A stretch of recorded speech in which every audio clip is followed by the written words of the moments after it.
काठमाडौँ महानगरपालिकाका मेयर बालेन शाह विश्वका 100 उदाउँदा नेताको सूचीमा परेका छन्।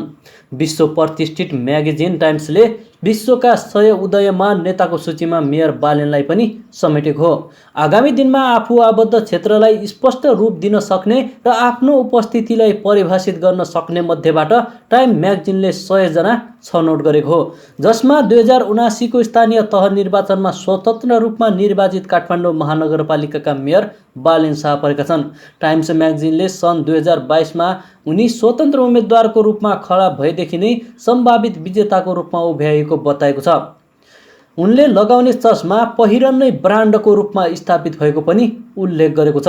पुराना राजनीतिक दलहरूप्रतिको आक्रोशलाई स्ट्रक्चरल इन्जिनियरमा स्नातकोत्तर गरेका 33 वर्षीय शाहले टिकटक, ट्विटर र इन्स्टाग्राम मार्फत आफ्नो पक्षमा परेको र बालेन प्रभावको रूपमा विस्तार गरेको उल्लेख गरेको छ। बालेनकै प्रभावको आलोकमा 385 जना स्वतन्त्रहरूले पुराना र पाका उम्मेदवारहरूलाई पाखा लगाएको पनि टाइमले उल्लेख गरेको छ। नेकपा एमालेका दिवंगत नेता सुभाष नेमाङको राजकीय सम्मानका साथ पशुपति आर्यघाटमा अन्त्येष्टि गरिएको छ। बालबाटार स्थित घरबाट नेमाङको पार्थिव शरीरलाई पशुपति स्थित आर्यघाटमा लगेर आज अन्त्येष्टि गरिएको हो। प्रधानमन्त्री पुष्पकमल दाहाल प्रचण्डले नेमाङको पार्थिव शरीरमा राष्ट्रिय झण्डा उडाएर श्रद्धाञ्जली दिनुभयो। एमालेका अध्यक्ष केपी शर्मा ओलीले नेमाङको पार्थिव शरीरमा पार्टीको झण्डा उडाउनु भएको थियो। नेमाङलाई श्रद्धाञ्जली दिन नेपाली कांग्रेसका सभापति शेरबहादुर देउवा, राप्रपाका अध्यक्ष राजेन्द्र लिङ्गदेन, राष्ट्रिय जनमोर्चाका अध्यक्ष चित्रबहादुर केसी लगायत पनि आर्यघाट पुग्नु भएको थियो। गत भदौ 26 गते हृदयघातका कारण निधन भएको नेमाङको अन्त्येष्टिका दिन आज सरकारले शोक बिदा समेत दिएको थियो। नेम्बाङ नेकपा एमाले पार्टीको तर्फबाट 2048 साल र 2052 सालमा राष्ट्रिय सभा सदस्य, 2056 सालमा प्रतिनिधि सभा सदस्य, 2063 सालमा पुनः स्थापित प्रतिनिधि सभा सदस्य र व्यवस्थापिका संसद सदस्य, 2072 मा रूपान्तरित व्यवस्थापिका संसद सदस्य, 2074 र 2079 मा प्रतिनिधि सभा सदस्यमा चयन हुनु भएको थियो। नेम्बाङ विक्रमसम्म 2063 सालमा पुनः स्थापित प्रतिनिधि सभाको सभामुख र 2063 सालमै व्यवस्थापिका संसदको सभामुख तथा 2065 साल र 2070 सालको संविधान सभाको अध्यक्ष समेत हुनुहुन्थ्यो। नेपालको संविधान 2072 को निर्माणमा नेम्बाङको महत्वपूर्ण भूमिका रहेको छ। नेपाल चिकित्सक संघले हेटौडामा डाक्टर कुट्नेलाई 72 घण्टाभित्र कानूनी दायरामा नल्याए देशभर आकस्मिक बाहेकका सबै सेवा बन्द गर्ने चेतावनी दिएको छ। चिकित्सक संघले आज काठमाडौँमा पत्रकार सम्मेलन गरी हेटौडाको सन्चो अस्पतालमा कार्यरत डाक्टर विकास थापा र प्रशान्त बिडारीमाथि भएको कुटपिटको निन्दा गर्दै आफ्ना माग पूरा नभएमा आकस्मिक बाहेकका सबै सेवा ठप्प पार्ने चेतावनी दिएको हो। बिरामीको उपचारमा लापरवाही भएको भन्दै मृतकका आफन्तले डाक्टरलाई ज्यानै मार्ने उद्देश्यका साथ कुटपिट भएको संघको दावी छ। हेटौडा उपमहानगरपालिका वडा नम्बर 1 मा रहेको अस्पतालमा कार्यरत डाक्टर विकास थापा र प्रशान्त बिडारीमाथि हिजो कुटपिट भएको जिल्ला प्रहरी कार्यालय मकवानपुरले बताएको छ। कुटपिटमा संलग्न मृतकी श्रीमती रमा प्रधान, छोरी रमिता प्रधान, छोरा रोहित प्रधान र भतिजा अनुप प्रधानलाई प्रहरीले पक्राउ गरिसकेको छ। यस्तै प्रधानमन्त्री पुष्पकमल दाहाल प्रचण्डले चिकित्सकमाथि भएको कुटपिट घटनाका दोषीलाई कारबाही गर्ने प्रतिबद्धता जनाउनु भएको छ। धेरै समयदेखि प्रतीक्षामा रहेको विद्यालय शिक्षा विधेयक संसदमा दर्ता भएको छ। विद्यालय शिक्षा सम्बन्धी कानूनलाई संशोधन र एकीकरण गर्न बनेको विधेयक हिजो प्रतिनिधि सभामा दर्ता भएको हो। शिक्षा ऐन 2028 लाई प्रतिस्थापन गरी मन्त्री परिषदबाट स्वीकृत भइसकेको विधेयक यसअघि निजी शैक्षिक संस्था सञ्चालकको दबावमा रोकिएको थियो, जसमा केही प्रावधान फेरिएका छन् भने केही सुधार भएका छन्। एक रिपोर्ट। नेपालमा संघीयता कार्यान्वयनमा आएको लामो समय भइसक्दा पनि संघीय शिक्षा ऐन आउन सकिरहेको छैन। पछिल्लो समय नयाँ शिक्षा विधेयक मन्त्री परिषदबाट पारित भई संसदमा दर्ता गर्ने तयारी हुँदा विभिन्न पक्षको विरोधका कारण रोकिएको थियो। निजी विद्यालय सञ्चालक तथा विभिन्न शिक्षक संगठनहरूको मागलाई सम्बोधन गर्दै सरकारले विद्यालय शिक्षा विधेयक बुधबार संघीय संसदमा दर्ता गरेको छ। धेरै समयदेखि प्रतीक्षामा रहेको विद्यालय शिक्षा ऐन बल्ल बल्ल संसदमा दर्ता भएको हो। शिक्षा ऐन 2028 लाई प्रतिस्थापना गर्ने गरी मन्त्री परिषदबाट स्वीकृत भइसकेको विधेयक यसअघि निजी शैक्षिक संस्था सञ्चालकहरूको दबावमा रोकिएको थियो। ती निजी संस्थाका सञ्चालकहरूको दबावमा के प्रावधान फेरिए र विधेयकमा अब मुख्य प्रावधान के छन् त? शिक्षा मन्त्रालयका प्रवक्ता दीपक शर्मा: अहिले हामीले प्रस्ताव गरेको विधेयक चाहिँ त्यही रूपमा पास भएर आयो भने यसै रहँदैन। कक्षा 12 को अन्त्यमा हुने परीक्षा राष्ट्रिय परीक्षा बोर्डले गर्छ। कक्षा 10 को परीक्षा विद्यालय तहबाटै चाहिँ सञ्चालन हुन्छ, जसरी 9 को हुन्छ, 10 को हुन्छ। निजी लगानीका नयाँ विद्यालय खुल्दा शैक्षिक गुठी अन्तर्गत मात्रै खुल्न सक्छन्। भइरहेका विद्यालयहरू जो पहिला कम्पनीमा दर्ता भएका छन् ती कम्पनीमै चलाउन सकिन्छ र तर उनीहरूले चाह्यो भने चाहिँ नि शैक्षिक गुठीमा उनीहरू चाहिँ जान सक्छ। राष्ट्रिय शिक्षा पद्धतिको योजना 2028 मा आधारित 52 वर्ष पुरानो शिक्षा ऐन 2028 लाई विस्थापन गर्ने गरी ल्याइएको विधेयकमा अब हाउसभित्र दफावार छलफल हुनेछ र सम्भवतः हुबहु नै स्वीकृत हुने आंकलन देखिन्छ। नयाँ विधेयकले स्थानीय तहको संवैधानिक अधिकारलाई अंकुश लगाउन खोजेको देखिन्छ। संविधानको धारा 57(4) अनुसार स्थानीय तहको अधिकार अनुसूची 8 को 8 नम्बर बुदामा आधारभूत तथा माध्यमिक शिक्षा स्थानीय तहको अधिकार क्षेत्रभित्र पर्छ। तर विधेयकमा स्थानीय तहको अधिकारमाथि अंकुश लगाउने प्रावधानहरू राखिएका छन्। विधेयकको दफा 14 मा गाभिएको वा गाभिने विद्यालय वा बन्द हुने विद्यालयको सम्पत्ति अन्य सार्वजनिक विद्यालय वा सार्वजनिक शैक्षिक संस्थालाई दिनुपर्ने स्थानीय तहले नेपाल सरकारको पूर्व स्वीकृति लिनुपर्ने व्यवस्था छ। जबकि स्थानीय सरकार सञ्चालन ऐन 2074 को दफा 11(1) ज अनुसार गाभिएको वा बन्द गरिएको विद्यालयको सम्पत्तिको व्यवस्थापन गर्ने अधिकार स्थानीय तहलाई दिएको छ। विधेयकको दफा 17 ले विद्यालय व्यवस्थापन समिति गठन सम्बन्धी व्यवस्था गरेको छ। समितिको संयोजन अभिभावकहरू मध्येबाट हुने व्यवस्था गरेको छ।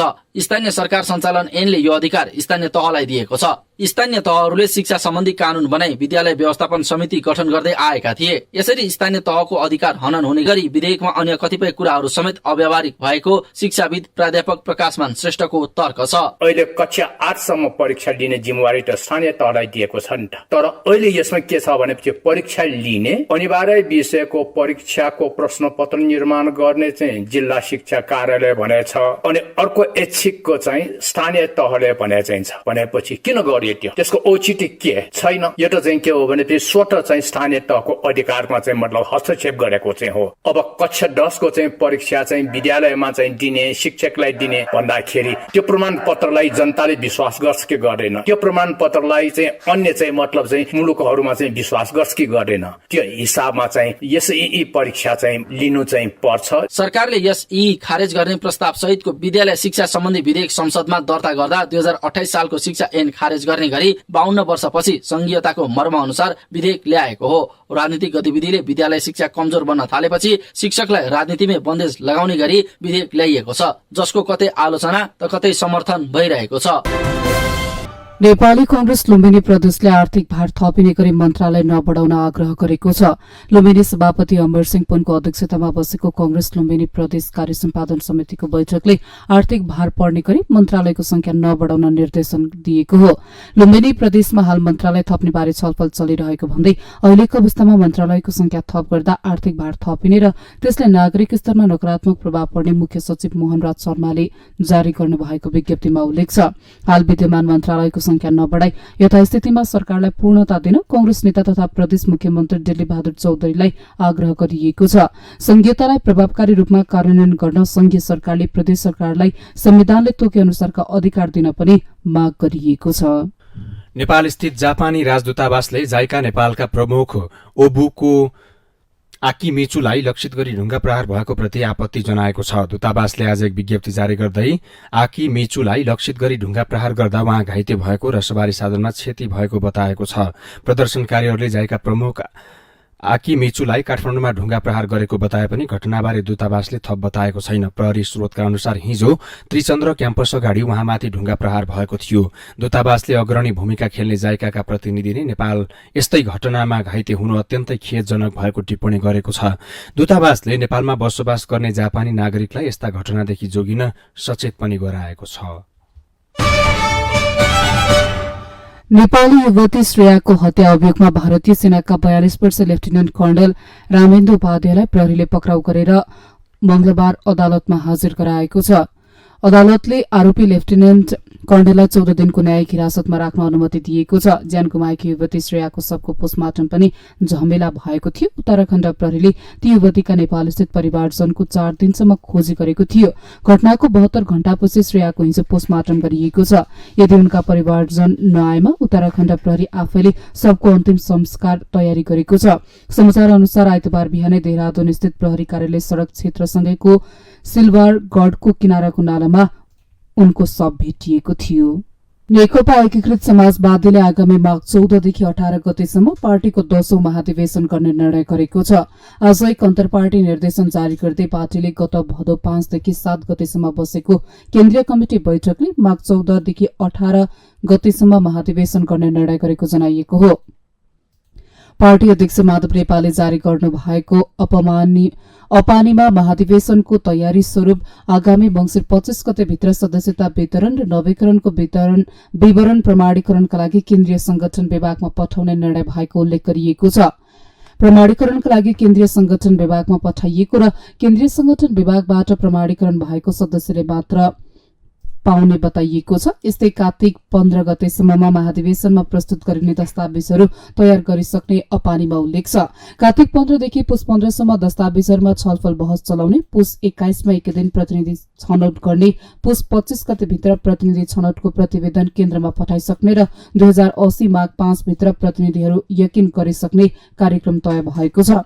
यस्तै पार्टीले केन्द्रीय कमिटिमा 21 जना सदस्यलाई मनोनित गरेको छ, जसमा अनिराश्र ब्यूका पूर्व अध्यक्ष सुदेश पराजुली सहित 21 जना रहेका छन्। नेपाली कांग्रेस केन्द्रीय कार्यसमितिको बैठकको एजेण्डा मंसिरमा हुने महासमिति बैठक केन्द्रित हुने भएको छ। कांग्रेसले असोज 4 गतेका लागि केन्द्रीय कार्यसमितिको बैठक बोलाएको छ। साउन 10 मा केन्द्रीय कार्यसमिति बैठक समापन गर्दै सभापति शेरबहादुर देउवाले असोज 2 गते केन्द्रीय समिति बैठक बस्ने बताउनु भएको थियो। हिजो एक विज्ञप्ति जारी गर्दै कांग्रेस मुख्य सचिव कृष्णप्रसाद पौडेलले असोज 4 गतेका लागि केन्द्रीय कार्यसमिति बैठक सारिएको जानकारी दिनुभएको थियो। कांग्रेसका एक पदाधिकारीका अनुसार बैठकमा साउन 20 देखि 30 सम्म भएको पार्टीको आन्तरिक विशेष अभियान, पोलिसी ह्याकाथन र बीपी साहित्य महोत्सवको समीक्षा हुनेछ। यसका साथै केन्द्रीय समिति बैठकले महासमिति बैठकको एजेण्डा पनि तय गर्नेछ। कांग्रेसले आगामी मंसिर 13, 14 र 15 गतेका लागि महासमिति बैठक बोलाएको छ। 2078 मंसिर पुसमा सम्पन्न 14औं महाधिवेशनमा नेतृत्व चयन गरेको कांग्रेसले आगामी महासमिति बैठकमाथि नीति तय गर्नेछ। कांग्रेसले असोज 4 बाट शुरू हुने केन्द्रीय समिति बैठकलाई महासमिति छलफलको तयारीका रूपमा पनि लिएको छ। सर्वोच्च अदालतले नेपाल भारत खुला सीमा व्यवस्थित गर्न सरकारका नाममा परमादेश जारी गरेको छ। संविधानविद तथा अधिवक्ता डाक्टर चन्द्रकान्त गेवाली, सीमा विज्ञ बुद्धिनारायण श्रेष्ठ, अधिवक्ताहरू विमल गेवाली, लीलाधर उपाध्याय, शशि कुमार कार्कीले सीमा समस्या समाधान तथा व्यवस्थापनमा आवश्यक आदेश माग गर्दै 2073 मा रिट निवेदन दर्ता गराउनु भएको थियो। 2078 वैशाख 12 गते न्यायाधीश द्वय प्रकाशमान सिंह राउत र पुरूषोत्तम भण्डारीको संयुक्त इजलासले सोही रिटमाथि सुनवाईपछि सरकारका नाममा जारी गरेको परमादेश सहितको फैसलाको पूर्ण पाठ हालै सार्वजनिक गरिएको हो, जसमा विभिन्न 4 बुँदे आदेश उल्लेख छ। फैसलामा अदालतले सीमा क्षेत्रमा हुने अवैध तथा आपराधिक क्रियाकलाप रोक्न तथा आवत-जावत प्रणालीलाई व्यवस्थित बनाउन नेपालको संविधान, प्रचलित कानून तथा अन्तर्राष्ट्रिय कानूनको आधारमा आपसी समानता, सम्मान र पारस्परिक हित एवं चासोको आधारमा खुला सीमाना व्यवस्थापन तथा नियमन गराउनु भनेर सर्वोच्चले सरकारका नाममा परमादेश जारी गरेको छ। यस्तै खुला सीमाको प्रभावकारी व्यवस्थापनका लागि प्रयोग गर्न सकिने आवश्यक ड्रोन, सीसीटीभी जस्ता प्रविधिको प्रयोग गरी सुरक्षा निकायले गर्ने निगरानीका लागि सुरक्षा व्यवस्था चुस्त दुरुस्त बनाउन समेत आदेश दिइएको छ। नेपालको संविधान तथा कानूनको अधीनमा रही नेपाल भारत बीच विगतमा भएका सन्धि सम्झौता एवं ऐतिहासिक दस्तावेजहरू समेतका आधारमा नेपालका मिचिएका सीमा क्षेत्रको स्पष्टता र सीमाङ्कनका लागि भारतसँग कूटनीतिक रूपमा पहल गरी समझदारी कायम तथा पुनः विवाद उत्पन्न नहुने गरी विवादित सीमाको उचित किसिमले समाधान गर्न आदेश गरिएको छ। सर्वोच्चको आदेशमा नेपाल भारत खुला सीमाना भन्ने मान्यतालाई इन्कार गरिएको छ।